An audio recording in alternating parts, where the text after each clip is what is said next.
Welcome back to C-Turbo Addicts channel, guys. Today I'm going to do another product review on a camera that I've owned for about a year, I guess now. It is the Nikon D5100. It is a entry-level DSLR, what they would call a DX size sensor. If I don't get any of these terms correct while I'm reviewing this thing for you, please kiss my ass because I'm not a pro photographer. This is for someone who wants to go out and is buying a first DSLR. I went out and purchased this. I almost bought a bridge camera. I did not buy the bridge camera because of an awesome saleswoman at a local big box store here convinced me just to go ahead and go with DSLR. I purchased this one mainly for my wife, but come to find out that both of us love using it. It is very fun to use. If you're looking to purchase from a point and shoot and go to a DSLR, right now the D5100 is really inexpensive for a kit with the standard 18 to 55 lens, because the D5200 is about to drop, and it is a huge megapixel big brother to this thing. It's basically the same camera with a huge megapixel and some other features. But this is really easy to use, really novice oriented. It's got some really great features. I'll start with, let's just look at the outside. It's got a plastic body, which is nice. It's got a really nice grip, and that was my big thing with camera, was feeling how it fit in my hand. I love the way this camera feels in my hand. I wish it was a little bit bigger. But that's me. My wife loves it. She's got slightly smaller hands than I do. It has a built-in flash, so if you're gonna go ahead and use it, you know, it'll flip up on its own, which is really nice. I have a protecting thing on there. I'm gonna turn you up just a little bit. There we go, so I can show you some more. The back of the camera has the rotating, screen, so you can keep it closed if you want to. Your eyepiece, the playback button, zoom in, zoom out, trash, AEL, AFL, information, menu. The knob on the top's got 2 auto settings, which is fantastic for you if you're a new user. This one, the green one, is auto with flash. There's an auto no flash. There's scene selections. There's the portrait, mountain, landscape, kids, sports, macro, effects, and then your basic.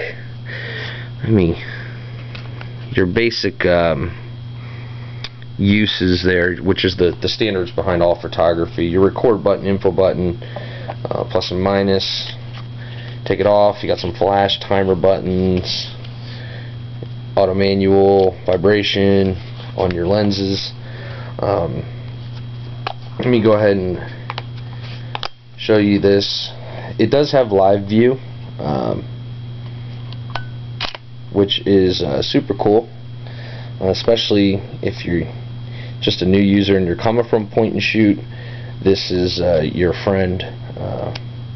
You can change all your things. There's so many different settings in here, but I do want to highly recommend this to anyone who is looking to get a camera and to explore the world of photography a little bit more. This camera is opened all kinds of hobby doors up for my wife and I. It's actually come to the point now that we need 2 of these cameras, because it's hard for us to share and go on shoots together. It's something that we plan to do on days that we have off together. We plan on a place to go shoot and go out and photograph things. We're into urbex. If you don't know what urbex is, you should Google it. It's a lot of fun.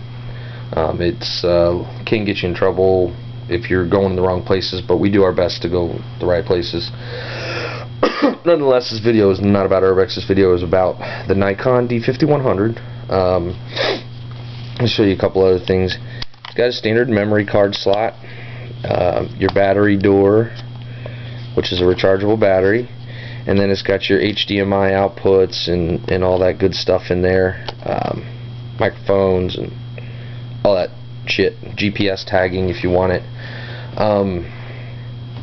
Right now I think the camera's going for under $500 as the kit, which will come with your charger. I bought mine with a 200 lens also, and a bag and a memory card. Just wanted to say that if anyone is out there looking to get a camera, I would recommend this Nikon. The only downside, negatives, which I'll tell you about now, is the lenses. Not that the lenses are bad, but the lenses are kind of specific to this camera and a couple of other cameras with the DX format. The motor is not built into the camera for focusing. The motor is built into the actual lens itself. So you have to buy a lens that autofocus also, like an AFS lens, which can be a pain. They're a little bit more expensive. My wife likes to use the manual focus. I like to use autofocus a lot of times, but I will use the manual focus when I can. I have a little bit of issue seeing through the viewfinder here using my eye. It's kind of small for me, but I have bad vision. So the next purchase, that's kind of why I've been looking at the D7000, because it's the bad mamma jamma of this one, but it's about 3 times the price, close to that. Let's see, it's got long shutter speeds, so you can do really cool light tricks. Takes great photos in the dark. It's got black and white settings, it's got HDR settings, it's got full 1080 video. The macro is awesome on here. It's got, did I say, built-in HDR, if you're into that stuff. There's so many more doors that can open for you with this camera. So if you're a point-and-shoot user and you're looking to buy a camera, I would recommend the Nikon D5100. There's the D3100 out there. It's a little bit more inexpensive, but not by much. Go ahead and get the 5100. It'll open a lot of doors for you. The built-in, it's got a built-in menu, and it explains everything to you.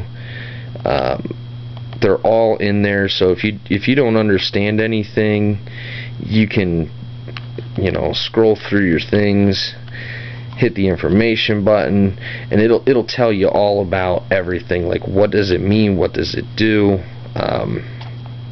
all that kind of good stuff. So, and there's tons of YouTube videos out there on how to use these, how to use the trick stuff, how to do cool settings. And I'm learning. It's a learning process, so each day I learn something new with this camera. The only downside I have is that you know, those lenses are, but I mean, any camera, the lenses are expensive. It does have an optional hot shoe mount up here, and that's pretty much it, man. It is inexpensive, good route to go, DSLR. Get out there and get them, because they're going to be gone soon, I think. Not real sure. So that's my review on the Nikon D5100. I say buy it if you're interested. If you have any questions or would like to see some photos that I took, or want to see some shots done or some features explained, feel free to ask, because I can find out, learn, and share it with you. And that's what YouTube's all about, guys. Happy New Year.